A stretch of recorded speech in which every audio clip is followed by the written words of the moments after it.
You're listening to the Rainmaking Podcast, hosted by high-stakes headhunter, author, and professional speaker, Scott Love.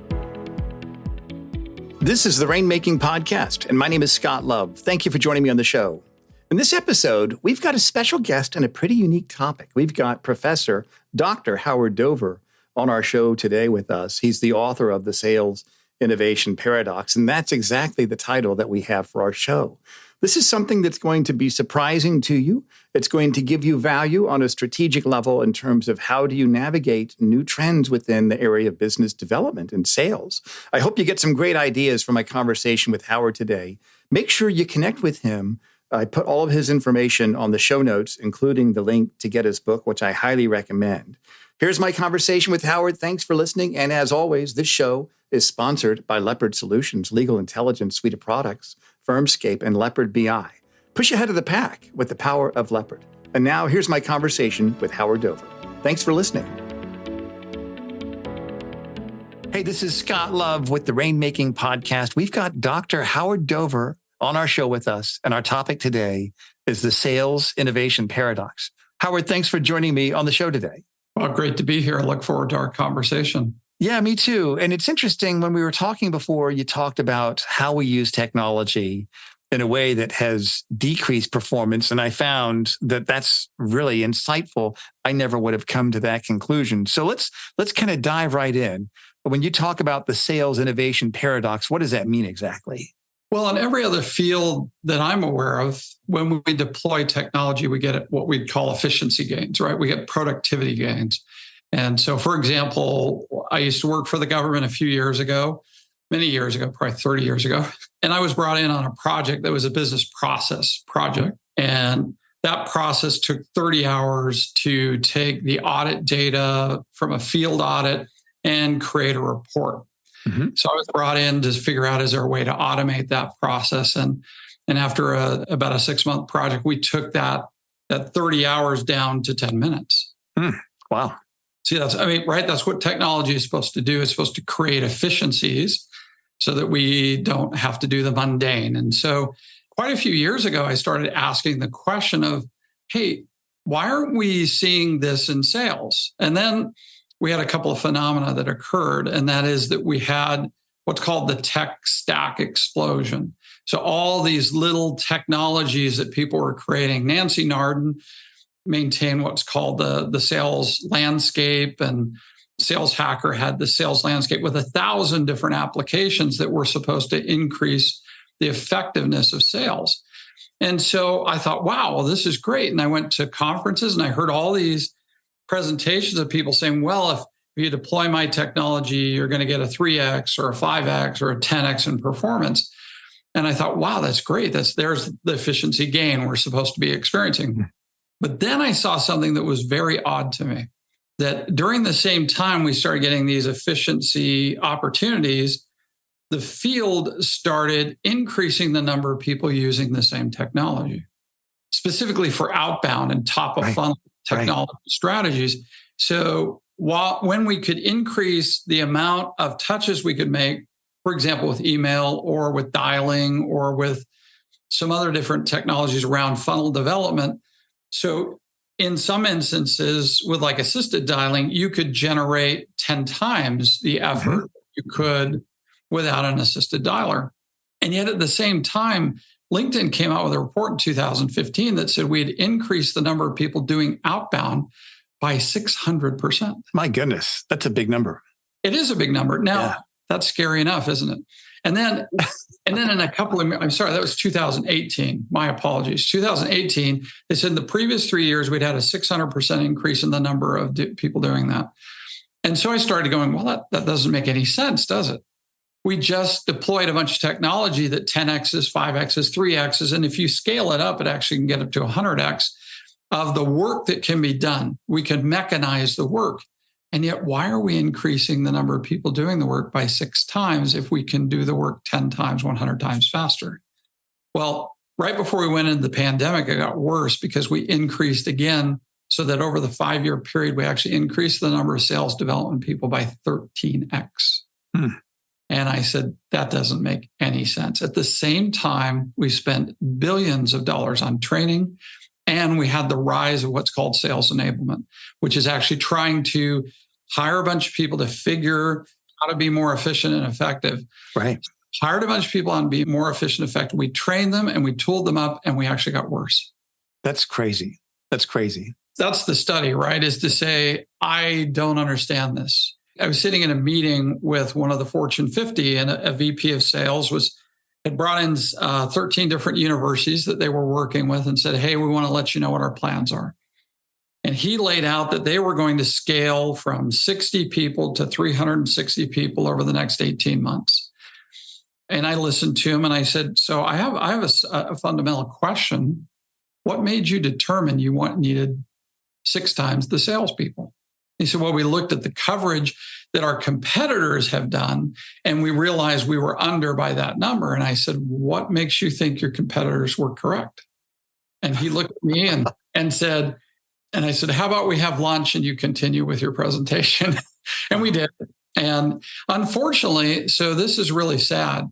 This particular individual was probably one of the better leaders I've ever worked with. And he did exactly what he was asked to do. So he scaled up to 100. In 18 months, he scaled up 6 times what he was asked to do. He created a huge infrastructure. He rolled that out. And within, I think it was 1 year to 2 years, he was fired. His boss was fired and his directors were fired. Wow. And they gutted 80% of the organization he had built. You know why? It didn't work. So what happened? I mean, you would think that you scale it up, you're going to get better results. What do you think the issue was, Howard? Well, the issue is that what we don't often realize is that as we did all of this, just curious, do you think there were 13x the number of buyers? Right. Yeah, that's right. So just do the math, right? Mm-hmm. And when we do the math, Scott, it's kind of crazy because you think, I have 13 times the number of people reaching out to the white space, the customers. And they're enhanced by 10 to 100 times what they were before. So, I only have a PhD, but not in math. So maybe you can help me with the math. So 13 times 10 is 130 times 100 is 1,300 times. So we make this false assumption. The buyer's just sitting over there going, oh, this is so fun. So they just love to get sales calls. Yeah, they love. What's the buyer doing? What's the buyer doing? So the buyer is adjusting. The buyer is adjusting. Yeah, that's right. The buyer is making all types of modifications in behavior. They're witnessing innovations. So this concept of sales best practices is a fascinating challenge, right? Yeah.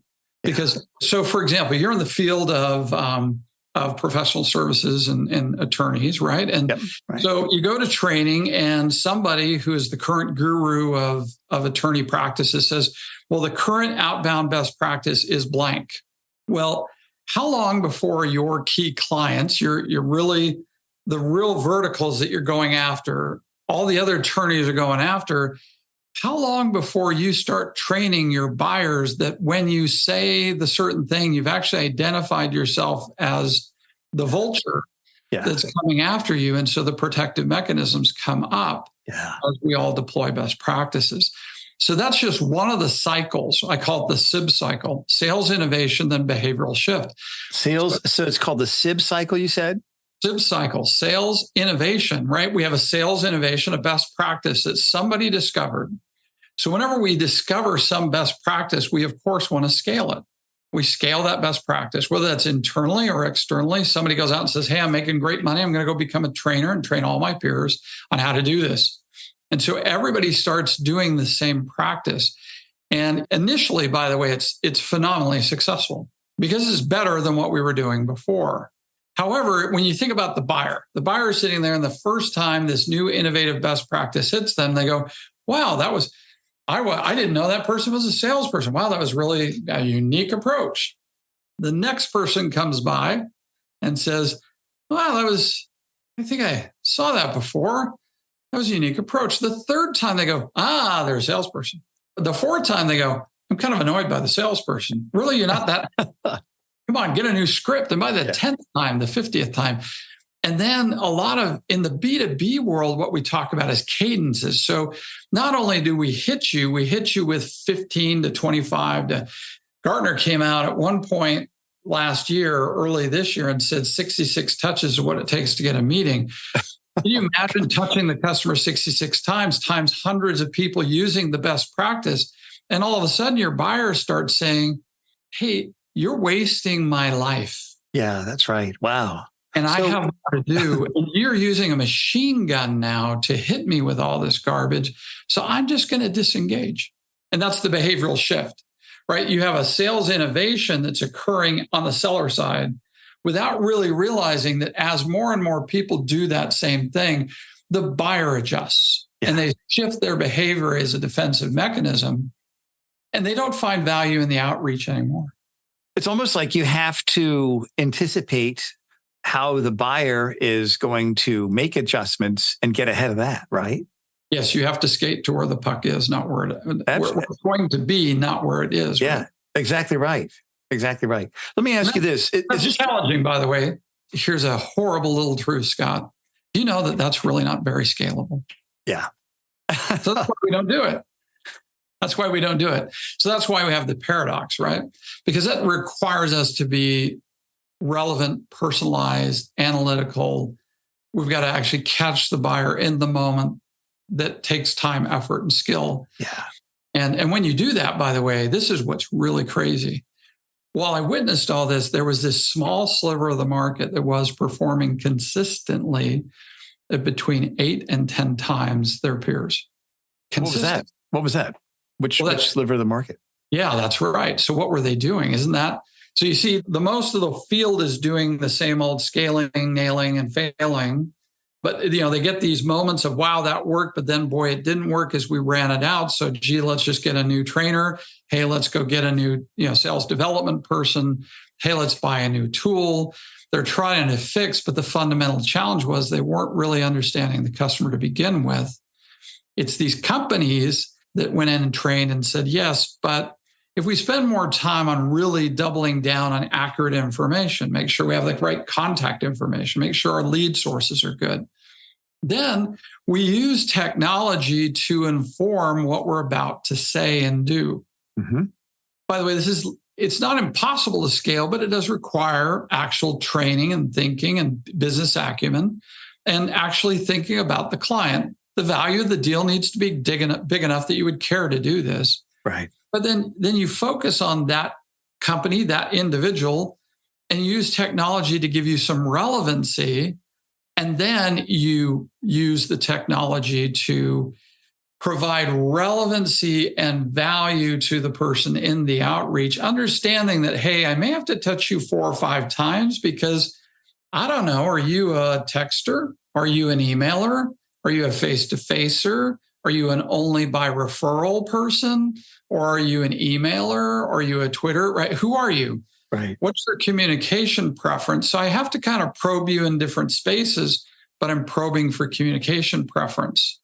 And then I'm trying to deliver a very relevant and valuable message that when you open up, you go, wow, that I got some value out of that. I want to spend more time with that person. So let me ask you this. Tell me of an organization, and you don't have to mention their name, but someone that you've observed, someone that you may have worked with, where they did it right. They were able, in spite of everybody else, they were able to increase it 8 to 10 times their competitors. So I think the story that's in the book, there's 3 examples that I've used, and then there are several others that I've identified since then. The first one, which is rather large, is Microsoft's. So Microsoft had a project that they started out in Dublin, Ireland a few years ago, pre-pandemic. And they said, well, we've got this digital funnel and it's making a lot of great money. But what would happen if we human assisted the digital funnel? I mean, we're not going to straight human go out. We're going to human assist the funnel. What would happen if, and then they A/B tested it. And what they found in the first phase of the rollout, they had an 8X at the top and a 10X at the bottom, which that means 8X in pipeline open, 10X in revenue at the bottom. And they said, well, I think it worked. Now, here's what's very interesting. So you'd say, wow, that's a phenomenal A/B test. And you would say, wow, I think most people would be pretty satisfied at that level of performance. So move forward. I met the team. I actually went to Dublin and I interviewed them and realized that it was all legitimate. And The salespeople to the site lead were telling me kind of the magic of what they were doing, why they stayed relevant. That was the key piece. They were relevant to the customer at all times. The outreach wasn't just outreach for outreach. You could do that through digital means. Don't use humans to do things that you could do with your drip campaigns. Mm-hmm. But then I started interviewing the lady who was the brainchild or the person who was designing all of this. Don't get me wrong, she had a team. Her name was Jen Seeger, and she'd now been promoted to another position in Redmond. And so when I had interviews with her, she would say, I started saying, so if you had a double-digit increase in a key performance indicator, a KPI, in the last 30 days? And she would always say yes. And she would tell me which one. And one of the times I had a conversation with her, she goes, you're really going to be excited about this one. We've been working on this for 18 months. And she said, we just achieved over 600% increase. And I said, what was your headcount differential? She said, 6. And I said, 600%? She said, no, 6. I said, what is your overall headcount? She said, 360. And I said, wait, you hit 600% increase in productivity with less than a 2% increase in the number of people doing the job. She said, yes. And we got more to come. So I brought her to UTD and I interviewed her for that. And that's actually on UTD's website if anybody wants to listen. We'll put that link on the show notes too. That's really interesting. So then, of course, all your friends who are listening to the podcast go, well, I'm not Microsoft, right? They're going to say that's too big. So there's a little company in Texas called Beck Technologies. Now, we got to go back a little bit. This was when Beck Technologies was a little bit smaller, and they had a whopping 5 salespeople.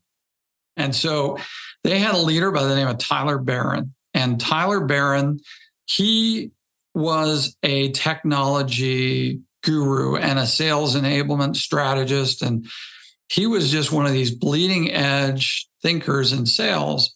And my students could go work for IBM. They could go work for HPE. They could go work for Adobe, Eli Lilly, Lennox Corporation, AT&T, right? They could go work for anybody. And when I had my interviews, they'd say, oh, I'm really hoping I get to go to Beck. Wow. Why is that? That's a great question, isn't it? That was baffling me. And I'm like, well, I don't understand. What's he doing over there? Well, the thing that Tyler was able to do that lots of organizations struggle to do is because his span of control was so small, he could move to market. He could skate to where the puck was. Yeah. And he was really good at it. So his team could identify innovation, come to Tyler and say, hey, Tyler, I was looking at this app and I think we should do it. And he'd say, well, tell me why. And they'd say, well, I think this is why. And I think it would increase efficiency. And he'd go, well, I think that's a great idea. Let's go buy it. Let's implement it across the team. And they would do it. And they would keep changing and they would keep changing and they would keep changing. And I had a meeting with them at one point and they said, we don't need more salespeople, but we're getting exhausted because we're growing in triple digits every quarter. So I'll repeat that. They were growing triple digits several quarters in a row. And they said, I don't know that this is sustainable for our management. And I said, yes, your VP of sales, poor Tyler, is dying. Yeah, right. Because he still has the administrative load of making sure everything's going through, but he has several hundred times the work that he did 6 months ago. And they said, well, should we hire more salespeople? And I said, well, do you have more customers? And they said, well, no, we don't. And I said, well, you have more workload then, don't you? And they said, yes. And I said, well, why don't you hire a sales enablement / technologist? Mm-hmm. And they went, well, we're kind of small. And I said, yes, but isn't that what you need, is someone to help with the load of some of the execution of the strategy? So they grabbed one of our students and they made her a sales enablement person. And she went and learned how to do enablement. She didn't do enablement in the classic setting. She did it in a modern setting. And they continued their growth cycle with only adding 1 or 2 people here and there. And so here's a small company, shouldn't be able to do it, right? I'll give you the third example, which was fascinating. So I was in Vegas right before the pandemic shut down. Wow. I gave the presentation before the book. It was my last presentation. My wife said, I don't want you to go on the stage until you've written a book because I feel like it's time for you to write a book, so talk about it. And I promised her I would. So I went to Vegas and did Sales 3.0 conference. And I stood up and I was a keynote and I talked about the innovation paradox, and I got off the stage, and late that night, I looked at my LinkedIn box, and there's somebody from one of the MBA teams. And they said, I want to talk to you. I thought your presentation was extremely insightful.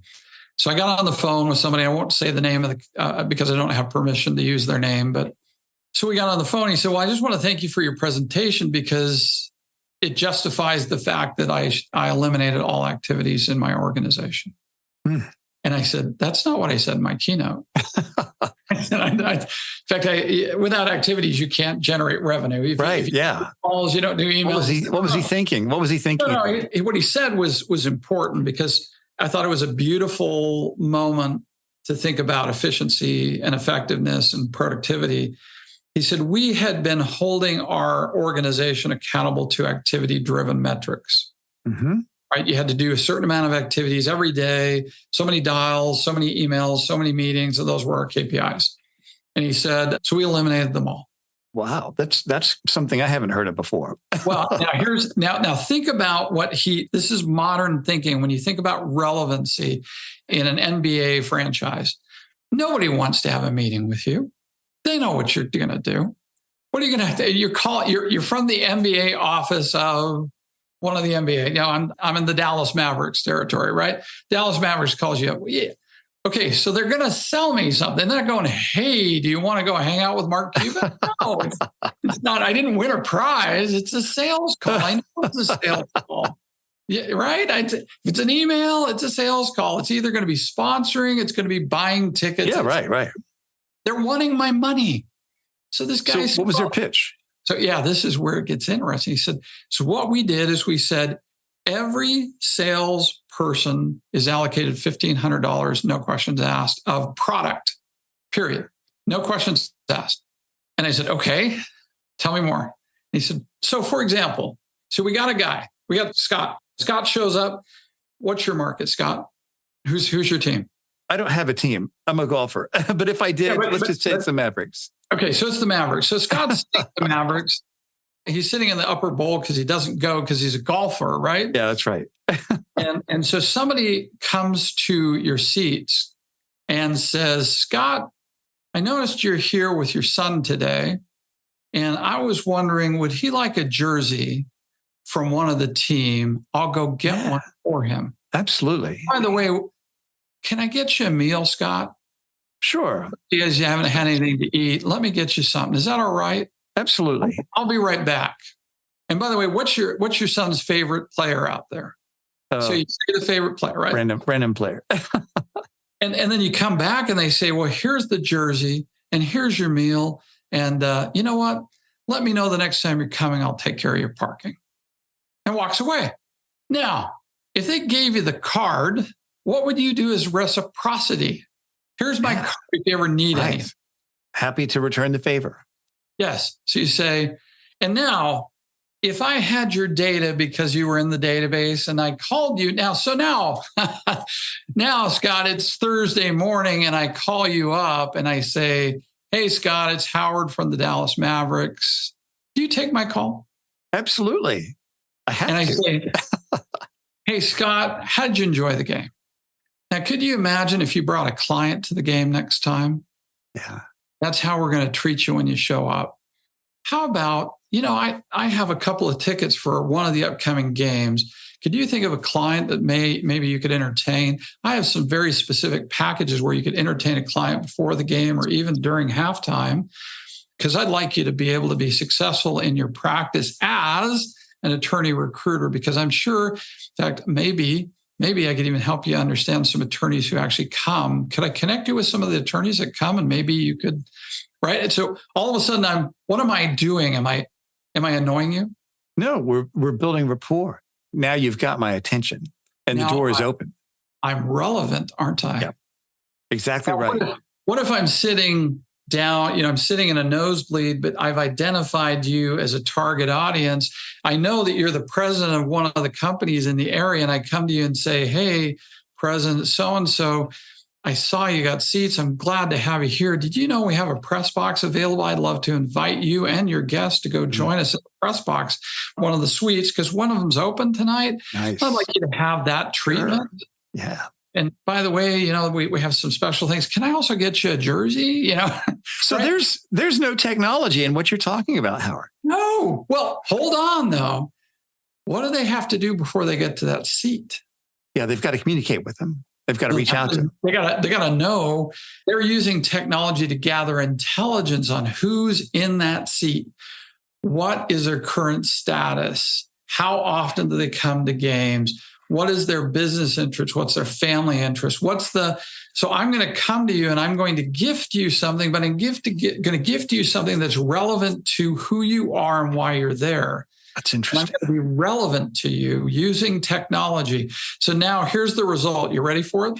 They generate more revenue per seat than any other team in the NBA. And they're one of the most losing franchises in the NBA. No kidding. Wow. Who would have thought? And other NBA teams fly in from all over the country to learn how to generate that kind of revenue. Well, Howard, this is really interesting to me. You've definitely whet my appetite to wanting to learn more about this paradox. So tell us, if we could kind of bring things to a close, what are 3 action steps I could take and our listeners could take to really learn more about this and really implement some of these ideas that you're talking about? I think the first thing is that there is a lot of technology that enhances the ability of people to do sales, specifically to get them relevant before contact. So checking out those technologies. In disclosure, I'm on the board of XIQ, but XIQ is a great example of the technology. That's why I asked to get on board. Good, it allows you the personality profile. It gives you dossiers, companies and industries. Use the technology to enhance your ability to be relevant. Number 2, focus on being relevant, not finding best practices. Be relevant in the discussion. Think about the buyer. That ties to the technology. Use the technology to understand the buyer. Then focus on relevancy to the buyer, not to what you're trying to sell. That's key. That's key. That's very insightful. And then number 3, if you do that, then it's time to ramp up. Once you start getting those success ratios, the last time, so we did an experiment like this in my class. This last semester, we played with some technology that allowed us to be more relevant in our outreach. It's a tool from Lavender. It's called Lavender. And so what Lavender does is it takes all the emails going out by everybody who's using it and learns what people are responding to and then gives you that feedback. And so we sandboxed it. So this last semester, we were given access. So we played with it and we did A/B testing. So we had the previous year's results. And so previous years, we were averaging 19% response rate. This new semester, without lots of controls, remember we're sandboxing. This wasn't a tight control. We had a 22% response rate, but that wasn't what was interesting. If you look at the upper bound, so the kids that actually executed, right, with relevancy. Previous semester, high point was 40%. This semester, 67%. Wow. Now, you tell me, once again, we just talked about, by the way, email is highly ineffective. If the average response rate, if you really look at it, I hate that number, but it's supposed to be, it's sub 1%. Right. When you look at all outbound email, to get a 67% response rate, that's a team that harnessed technology before the outreach. Because at 67%, you didn't just use Lavender, you went out and figured out what mattered. Who am I talking to? If I sent an email to Scott about his practice and what he did, and I acted like I actually knew what you did, Scott, and I knew your personality, so I knew whether I needed to give you a lot of data or just be really quick. Then I used Lavender to coach me on how to make sure the words and everything was good. I was relevant. I had a 50-50 chance. In this case, better than a 50-50 chance they would respond to that email. So, I mean, these are kind of interesting things, right? We're always testing the UTD. Well, I'll take those odds every day, Howard. And so, So tell me this, we're going to put your bio link on the show notes. We're going to put some of the other resources that you mentioned on there just to make it easy for people to go there. But what is it that you'd like for our audience to know about you? We'll put your link to the book on there as well. Is there anything else that you'd like to share about what you do and your availability to help people who are listening here? Sure. Well, the first thing is that if you want to see what we're doing at the university, just follow #UTD Sales. Yep. If you want to follow me on LinkedIn, please feel free to do so. And my time is limited. I do some projects with companies and lots of friends who coach this stuff. So I don't necessarily I'm not in the coaching business, but I have friends that are kind of a high level, look at the high level for those with larger practices. If you want to come in and take a look at your overall outbound strategy, that's something I'll look at. So just trying to figure out how to get the field better, because we waste a lot of time, but more importantly, I hate the fact that we destroy people's dreams when we do it wrong. Absolutely right. And it's so important. The sales, revenue drivers, all of that, really, that's the engine that drives the train for so many organizations. Yet I don't see people really looking at it the way you do. So props to you. Thanks for being a guest on the show. Great job. Thanks for sharing information. I learned several things that I'm going to implement. And so I hope all of our listeners do as well. Thank you, Howard. I'd love to have you back on the show. You did a great job today. Great. Thanks for having me. Thank you for listening to the Rainmaking Podcast. For more information about our recruiting services for international law firms, visit our website at attorneysearchgroup.com. To inquire about having Scott speak at your next convention, conference, sales meeting, or executive retreat, visit therainmakingpodcast.com.